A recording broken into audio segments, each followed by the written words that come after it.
భూమి కోసం ప్రత్యేక లైవ్ షోకు స్వాగతం. నేను కృప. భూమి అంటేనే 1,00,000 చిక్కులు చుట్టుముడతాయి. రాష్ట్రంలో భూమి సాగు చేస్తున్న పట్టాలు లేని రైతాంగం లక్షలాది మంది ఉన్నారు. రాష్ట్రంలో తెల్ల కాగితాలపై కొనుగోలు చేసిన భూమి దాదాపు 23 లక్షలు ఉంటుందని అంచనా. మన రాష్ట్రంలో అన్ని ప్రాంతాల్లో చాలా మంది రైతులు తెల్ల కాగితాలపై భూములు కొనుగోలు చేశారు. చట్ట ప్రకారం భూమి రిజిస్ట్రేషన్ కానందువల్ల హక్కుదారులు కాలేకపోతున్నారు. సాయిదా బైనామాలు, తెల్ల కాగితాలపై భూములు కొనుగోలు చేసిన రైతాంగం కష్టాలు అంతా ఇంత కాదు. రెవెన్యూ రికార్డుల్లో సాగుదారుల పేర్లు కాకుండా ఇతరుల పేర్లు ఉండడం వల్ల రైతాంగం ఇబ్బంది పడుతోంది. నకలు కావాలని ఎంఆర్ఓ గారికి గత 30 సంవత్సరాల పానీ నకలు కావాలని దరఖాస్తు పెట్టుకుంటే మాకు సంబంధించిన భూమి వేరే వాళ్ళ పేరు మీద పట్టాలో ఉంది. కబ్జాలో మాత్రం గత 40 సంవత్సరాల సంది మేమే ఉంటున్నాం. ఈ పట్టువారి వ్యవస్థ 83లో 84లో సుమారు వచ్చిన తర్వాత ఆటోమేటిక్ గా రెవెన్యూ అధికారులు వారికి నచ్చిన తోచిన వారికి ఇష్టం వచ్చిన రీతిలో ఆయా సర్వే నెంబర్లో వారికి భూమి ఎక్కించారు. దాన్ని ఇప్పుడు మార్చాలంటే ఎంఆర్ఓ గారు ఎవరి పేరు మీద పట్టా ఉందో వారి ద్వారానే మీరు రిజిస్ట్రేషన్ చేయించుకోవాలని ఎంఆర్ఓ గారు చెప్తున్నారు. నిరక్షరాస్యత, రెవెన్యూ అధికారుల నిర్లక్ష్యం మూలంగా రైతాంగం పట్టా కాగితాల కోసం ఎక్కట్లు పడుతోంది. రాష్ట్రంలో దాదాపు 23 లక్షల ఎకరాల భూమి తెల్ల కాగితాలపై కొనుగోలు చేసిందని అధ్యయనాలు తెలుపుతున్నాయి. 12 నుంచి 15 లక్షల మంది రైతులు తెల్ల కాగితాలపై భూములు కొన్నారని కోనేరు రంగారావు అధ్యక్షతన వేసిన భూ కమిటీ తేల్చింది. కుటుంబ సభ్యులు ఎంతమంది, దాంట్లో ఎంతమందికి భూమి, ఎన్ని కుటుంబాలకు భూమి ఉంది, అలా పట్టా అయిన భూమి ఎంత, పట్టా కాని భూమి ఎంత, తర్వాత వేరే ఊర్ల భూమి ఎంత, తర్వాత పట్టా అయిన భూమికి వాళ్ళకి పావస్తకాలు ఉన్నాయా లేవా, పావస్తకాలు ఉంటే వాళ్ళ అందరి పేర్లు పహానీలో నమోదైనాయా లేదా, అట్లా నమోదు కాకపోతే ఈ సర్వే ద్వారా వాళ్ళ ఐడెంటిఫై చేసి వాళ్ళకి తిరిగి పహానీలో వాళ్ళ పేరు నమోదయ్యేట్లాగానే ఇక్కడ సర్వే ఎవరికి ఏ సమస్యలు ఉన్నాయి, ఏ కుటుంబానికి ఏమేమి సమస్యలు ఉన్నాయి. తెల్ల కాగితాలపై కొనుగోలు చేసిన భూములను క్రమబద్దీకరించే ఉద్దేశ్యంతో రాష్ట్ర ప్రభుత్వం భూమి హక్కులు పట్టాదారు పాస్ పుస్తకాల చట్టానికి 1989లో సవరణ చేసి 5A చేర్చింది. అయితే చట్టాలు ఎన్ని చేసినా అవి రైతాంగం వద్దకు వెళ్లడం లేదు. పేదవారికి భూమి హక్కుల గురించి తెలియజెప్పేందుకే ఈ లైవ్ షో. చాలా మంది రైతులకు పట్టాలు లేకపోతే తెల్ల కాగితంపై కొనుగోలు, అమ్మకాలు జరపడం వంటివి చేస్తుంటారు. దీనివల్ల చాలా ప్రాబ్లమ్స్ ఎదుర్కొంటూ ఉంటారు. అయితే ఈ రోజు మనం చర్చించుకుందాం ఏంటంటే, రికార్డుల్లో చాలా మందికి భూమికి సంబంధించి రికార్డుల్లో పేరు ఉండదు, వాళ్ళ పేర్లు తప్పుపడుతూ ఉంటాయి. ఇటువంటి సమస్యలు చాలా ఎదుర్కొంటూ ఉంటారు. మరి ఈ సమస్యలకు పరిష్కారం ఏమిటి అనేది ఈ రోజు చర్చిద్దాం. మీ సమస్యలు ఎటువంటివైనా సరే స్క్రీన్ మీద ఉన్న నెంబర్కు ఫోన్ చేయండి. మీ సమస్యలు నివృత్తి చేయడానికి మనతో పాటు శ్రీనగర్ కాలనీలో నల్సార్ న్యాయ విశ్వవిద్యాలయ ప్రొఫెసర్ మాడభోషి శ్రీధర్ గారు ఉన్నారు. నమస్కారం శ్రీధర్ గారు. నమస్కారం. అలాగే M Sunil Kumar, state director rural development institute. Sunil Kumar గారు నమస్కారం అండి. నమస్కారం. శ్రీధర్ గారు చెప్పండి, భూమి ఉన్నవారికి, సాగు చేసే వాళ్లకు ఏ రికార్డుల్లో పేరుండాలి, పేరు లేకపోతే వచ్చే నష్టాలు ఏమిటి? ఇప్పుడు మనకి ఏది అర్థం కాకపోతే, అర్థం కాకడం అసాధ్యం అయిపోతే దాన్ని బ్రహ్మ పదార్థం అని అంటూ ఉంటారు మన సమాజంలో. కానీ ఒక్కోసారి బ్రహ్మ పదార్థమైన అర్థం అవుతుంది, కానీ ఈ భూమి రికార్డులు మాత్రం ఎవరికి అర్థం కాని పరిస్థితి ఉంది. ఈ భూమి రికార్డులు ఎంత గందరగోళంగా, అయోమయంగా ఉంటాయంటే అసలు సామాన్యంగా ఇది ఎవరికి అంతుపట్టదు. గందరగోళంతో కూడిన భూమి రికార్డుల వల్ల అనేక సమస్యలు ఉత్పన్నమవుతూ ఉంటాయి. ఈ భూమి రికార్డులు అంటే ఏమిటి, భూమి ఎవరిది, ఎవరు సాగు చేసుకుంటున్నారు అనే ఒక మౌలికమైన సమాచారాన్ని చెప్పడమే భూమి రికార్డు లక్ష్యం. ఒక ప్రభుత్వం రైతులకి, సాగుదారులకి ఎన్నో రకాల సహాయాలు, సబ్సిడీలు అందిస్తున్నది. కానీ ఇది ఎవరికి అందుతుంది? ఆ భూమి ఎవరైతే సాగు చేసుకుంటున్నారో వారికి అందాలి. భూమి ఎవరికి సొంతంగా ఉందో ఆ సన్నకారు, చిన్నకారు రైతులకు అందాలి. కానీ వారు ఎవరో తెలియనప్పుడు, వారి పేర్లు అందులో లేనప్పుడు, సాగు చేసుకునే వాళ్ళు ఎవరో ఆ రికార్డులో సరిగా లేనప్పుడు ఎవరికంతా ఈ ఫలితాలు అనే విషయం చాలా తీవ్రంగా ఆలోచించవలసిన అవసరం ఉంది. ఇప్పుడు నిజానికి భూమి సర్వే జరగాలి అంటే ఏది ఎవరి భూమి, ఎంతవరకు ఆ భూమి ఉంది, అందులో ఎవరు సాగు చేస్తున్నారనే విషయాలు చెప్పడమే ఈ సర్వే లక్ష్యం. 75 సంవత్సరాల క్రితం మన రాష్ట్రంలో భూమి సర్వే జరిగిందట. అసలు 30 సంవత్సరాలకు ఒకసారి జరగాలి, ఇంతవరకు జరగట్లేదు, ఎవరు చేయట్లేదు. ఎందుకు చేయట్లేదు అనంటే అది ప్రభుత్వాన్ని, రెవెన్యూ డిపార్ట్మెంట్ అడగాల్సిందే. ఈ రెవెన్యూ తత్వాన్ని, రెవెన్యూ భూ రికార్డుల సారాంశాన్ని అర్థం చేసుకోవడం అనేది బ్రహ్మ పదార్థం కన్నా కఠినమైన పదార్థంగా మారడం వల్ల రైతులకు కావలసిన సౌకర్యాలు, వారికి అందవలసిన హక్కుపరమైన ఫలితాలు ఎవరికీ అందడం లేదు. అది ఈ రోజు మనం మాట్లాడుకోవాల్సిన అంశం. భూమి రికార్డుల్లో ఉండవలసిన ప్రధానమైన అంశం ఏమిటంటే, దాన్ని అడంగళ్ళు అని అంటారు ఒక చోట, మరొక చోట ఇంకొక పేరుతో పిలుస్తారు, పహాణీలు అంటాము. ఆ పహాణీల్లో రికార్డులో, ఆ పహాణీ అనే రికార్డులో అసలు పట్టాదారు, ఖాతాదారు ఎవరు, సాగుదారు ఎవరు అని చెప్పాలి. ఒక ఆయన చెప్పారు నాకు, ఒక పెద్ద మనిషి, వారి తాతగారు పరవం పదించిన తర్వాత ఆ పేరు మార్చలేదట. ఎవరో ఆ భూమి సాగు చేస్తున్న వాళ్ళు వెళ్లి కాస్త సహాయం, ఎరువుల సబ్సిడీయో ఏదో అడిగారట. అడిగితే ఆ సాగుదారుని పట్టుకురండి, అసలు సాగుదారిని అన్నారు. ఎక్కడున్నాడు అసలు సాగుదారు? సత్య స్వర్గంలో ఉన్నాడు. ఆయన దానికి అంటాడు, దయ్యాలు సాగు చేస్తుంటున్నాయి, ఆ దయ్యాలను పిలవాల్సిందే, ఈ భూమి సాగుదారు ఎవరో చెప్పాలంటే అని అంటాడు. ఇటువంటి పరిస్థితిని మనం తట్టుకోవాలంటే ఏం చేయాలి? ఈ సర్వే ఏ విధంగా చేసుకోవాలి? తెల్ల కాగితాల మీద భూములు కొనుక్కున్న వాళ్ళకి వాళ్ళ పేర్లని అసలు రికార్డులో ఏ విధంగా చేర్చాలనేది మన ముందున్న అసలు సమస్య. అయితే మన సునీల్ రూరల్ డెవలప్మెంట్ ఇన్స్టిట్యూట్ పక్షాన రాష్ట్రంలో ఇటువంటి సమస్యల గురించి సర్వే చేస్తున్నారు. వారి సంస్థ, వారి కార్యకర్తలు వాటి గురించి చెప్తున్నారు. ఆయన అడిగి మనం దీనికి పరిష్కారాలు ఏ విధంగా ఉంటాయో తెలుసుకుందాం. సునీల్ చెప్పండి. సార్, ఇప్పుడు మీరు మొదలుపెట్టి చెప్పినట్లుగా భూమి రికార్డులలో కనుక పేరు లేకపోతే ఏ నష్టం జరుగుతుందో ఒక సింపుల్ భాషలో చెప్పుకోవాల్సి వస్తే, మీకు బ్యాంకులో డిపాజిట్ చేసుకుని మీ చేతిలో పాస్బుక్ ఉండి బ్యాంకులో మీ పేరు లేకపోతే ఏమవుతుందో అదే జరుగుతుంది. సో ఈ భూమి రికార్డులలో పేరు వచ్చేంత వరకు కూడా నాకు భూమి ఉన్నట్టుగా భద్రత లేదు. ఈ భూమి రికార్డులు ముఖ్యంగా చెప్పుకోవాల్సి వస్తే ఒక 3 రకాల భూమి రికార్డులు ఉంటాయి. ఒకటి, ఒక వ్యక్తిగా నా చేతిలో భూమి ఉన్నట్లయితే నా దగ్గర కొన్ని రికార్డులు ఉండాలి. అది పాస్ పుస్తకం కావచ్చు, టైటిల్ డీడ్ కావచ్చు, లేదా అసైన్మెంట్ భూమి పొందినట్లయితే డీఫామ్ పట్టా కావచ్చు. ఇవి వ్యక్తిగత రికార్డులు అంటారు. అంటే భూమి ఉన్న వ్యక్తి దగ్గర ఉండాల్సిన రికార్డులు. ఈ రెండో రక రికార్డులు ఏంటంటే అవి రెవెన్యూ ఆఫీసులలో ఉండే రికార్డులు, మన దాన్ని రెవెన్యూ రికార్డులు అంటారు. అవి కొన్ని గ్రామ స్థాయిలో ఉంటాయి, కొన్ని మండల స్థాయిలో ఉంటాయి. సో మీరు మొదలు చెప్పినట్లుగా ఒకసారి ఎప్పుడైతే 70 ఏళ్ల కింద సర్వే జరిగిందో అప్పుడు తయారు చేసిన రికార్డులు కొన్ని ఉన్నాయి. వాటిని ప్రతి సంవత్సరము తాజాపరుస్తూ కొత్త వివరాలు నమోదు చేస్తూ వస్తున్న రికార్డులు ఉన్నాయి. ఈ రికార్డులో చాలా ముఖ్యమైనవి, కీలకమైనవి ఏంటంటే, ఒకటి విలేజ్ అకౌంట్ నెంబర్ 3 అంటారు, గ్రామ లెక్క నెంబర్ 3. దీన్ని ఆంధ్ర ప్రాంతంలో అడంగల్ అని, తెలంగాణ ప్రాంతంలో పహాని అని అంటారు. దీంట్లో ఆ భూమిని ఎవరు సాగు చేసుకుంటున్నారో ఆ సాగుదారు పేరు, పట్టదారు పేరు, ఆ భూమి ఏ విధంగా వచ్చిందన్న వివరాలు ప్రతి సంవత్సరము గ్రామ స్థాయిలో నమోదు చేస్తూ ఉండాలి.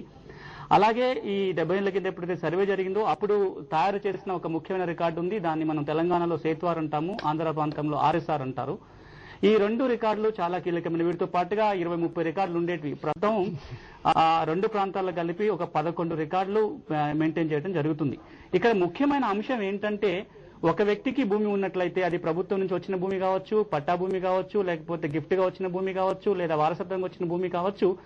ఒక్కొక్క భూమికి ఒక్కొక్క రకాల రికార్డుల పేర్లు రావాలి. అంటే ఇటు తన దగ్గర వ్యక్తిగత రికార్డులు ఏమున్నాయో చూసుకోవాలి, గ్రామ స్థాయిలో రికార్డులు ఏమున్నాయో చూసుకోవాలి, మండల రికార్డులు ఏమున్నాయో చూసుకోవాలి. ఇక్కడ ఎక్కడ లింక్ మిస్ అయినా సరే సమస్యలు వచ్చే అవకాశాలు ఉన్నాయి. ఒక్క ఉదాహరణ చెప్తాను. సునీల్ కుమార్ గారు, మీరు చెప్పారు కదా పహాని గ్రామ స్థాయిలో ఉంటుంది అని. చాలా మంది రైతులకు దీనిలో పేరు ఉండకపోతే వాళ్ళు ఎవరి దగ్గరికి వెళ్ళి అడగాలి? మంచి ప్రశ్న అడిగారు. వివరించాలి. ఇది చాలా చాలా ముఖ్యమైన ప్రశ్న, చాలా కీలకమైన ప్రశ్న కూడా. ఈ పహాని అనేది గ్రామ స్థాయిలో విలేజ్ రెవెన్యూ ఆఫీసర్ అని ఉంటారు, తను రాస్తారు. ఈ ప్రతి సంవత్సరం రాయటం జరుగుతుంది. ఇది ప్రతి ఫస్ల్ ఇయర్, అంటే వ్యవసాయ సీజన్ కి రాస్తారు. జూలై 1 నుంచి జూన్ 30. దాన్ని మనం అగ్రికల్చర్ ఫస్లీ సంవత్సరం అంటారు. ప్రతి ఫస్లీకి ఆ గ్రామంలో ఉన్న రెవెన్యూ కార్యదర్శి రాస్తారు.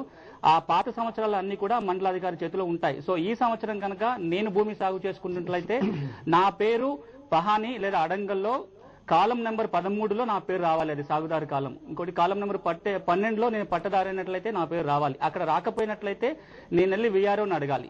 అలాగే పోనీ గత సంవత్సరంలో అంతకుముందు సంవత్సరంలో కనుక నా పేరు రానట్లయితే నేను ఎంఆర్ఓకి అర్జీ పెట్టుకొని పాత 3 సంవత్సరాల యొక్క పహానీని అడంగల్ని మార్చుకోవడానికి అవకాశం ఉంది. అంతకంటే క్రితం సంవత్సరాల యొక్క పహానీలో గాని అడంగల్లో గాని మార్పు రావాలి అంటే ఆర్డీఓ స్థాయికి వెళ్లాల్సి ఉంటుంది. ఇందులో కనుక పేరు రాకపోతే ఏమవుతుందానికి నేను రీసెంట్ గా ఒక 2-3 రోజులకి ఇప్పుడు భూమి కోసం కార్యక్రమంలో చిన్న విరామం తీసుకుందాం. భూమి కోసం ప్రత్యేక లైవ్ షోకు తిరిగి స్వాగతం. శ్రీధర్ గారు, ఫస్ట్ కాలర్ వెంకట్ కరీంనగర్ నుంచి ఉన్నారు. వెంకట్ గారు నమస్కారం అండి. వెంకట్ గారు నమస్కారం అండి. మన రిజిస్ట్రేషన్ చేసుకోవాలంటే దాని ప్రాసెస్ మొత్తం తెలియజేయండి. ఫస్ట్ ప్రశ్న, భూమి రిజిస్ట్రేషన్.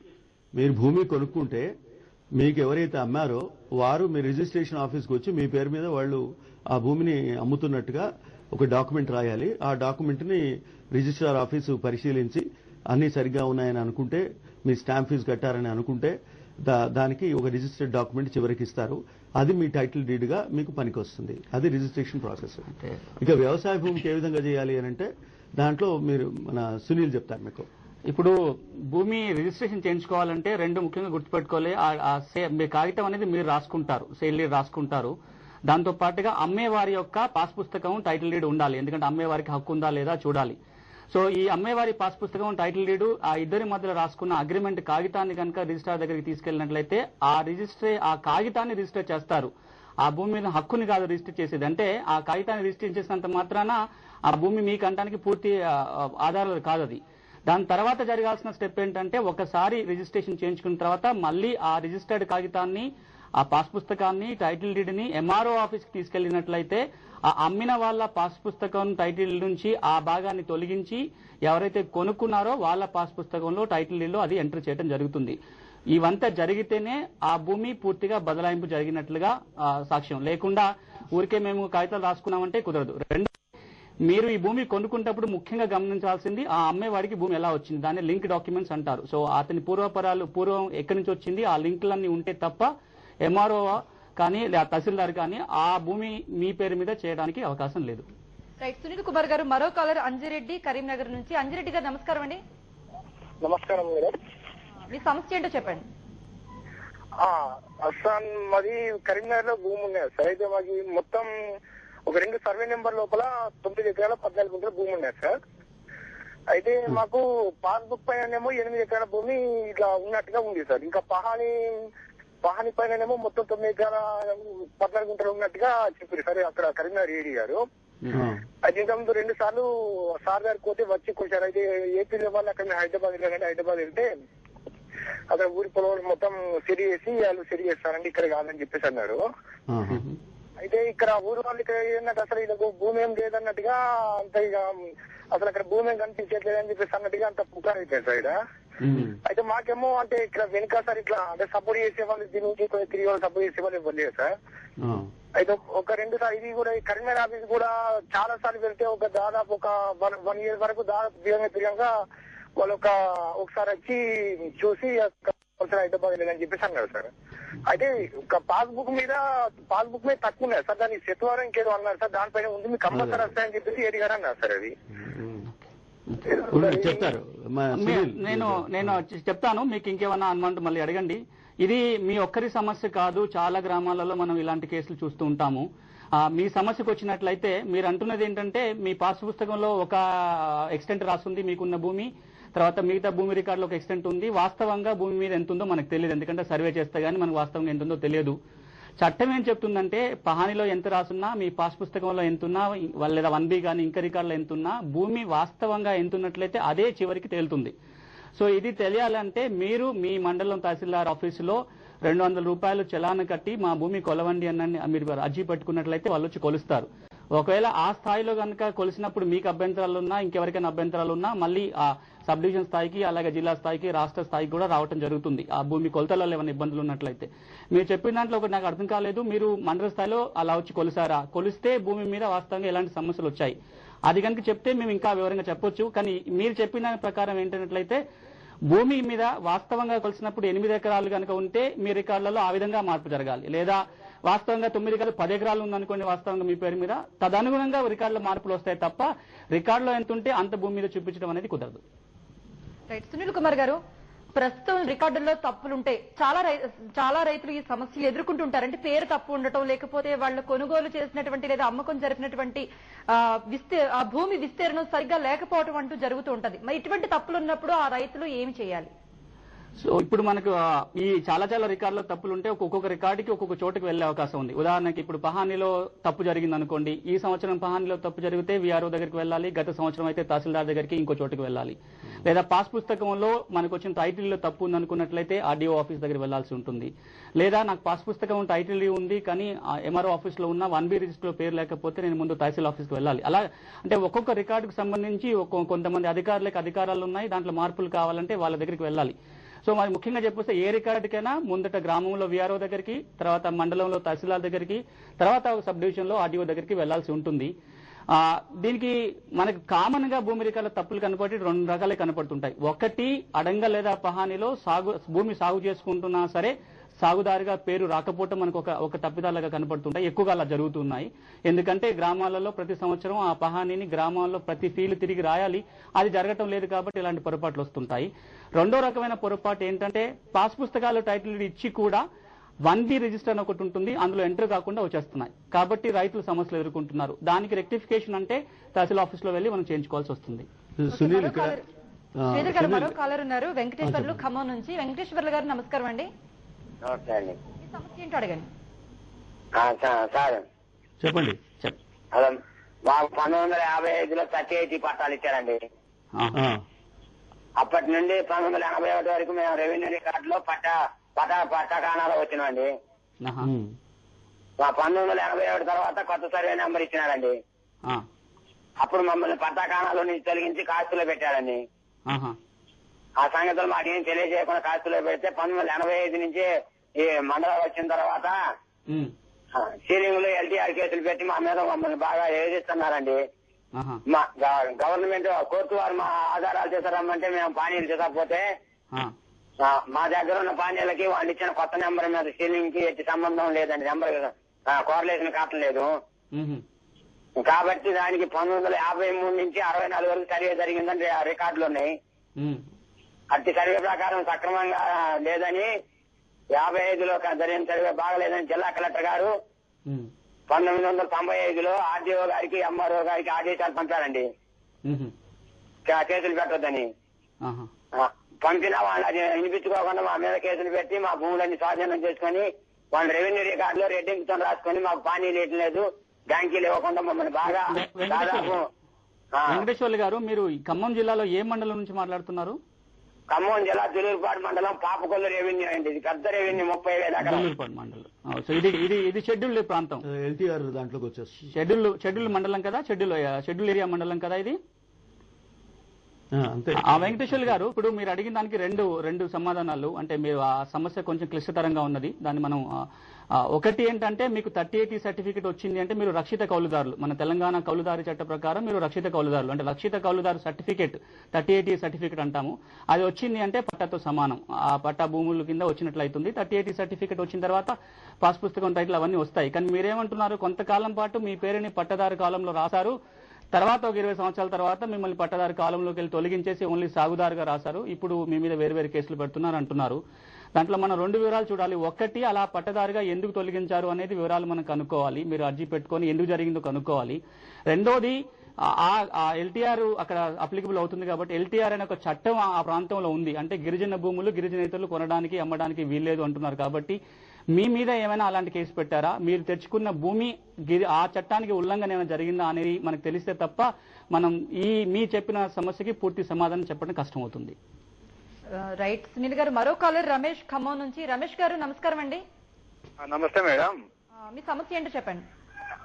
సార్, మాకు ఒక 4 ఎకరాల పొలం ఉంది సార్. చెప్పండి. అది మా తాతగారి పేరు మీద ఉంది సార్. అది ఉంటే మా తాతగారి పేరు మీద పక్కా ఉంది. ఆ పక్కా కాగితాలు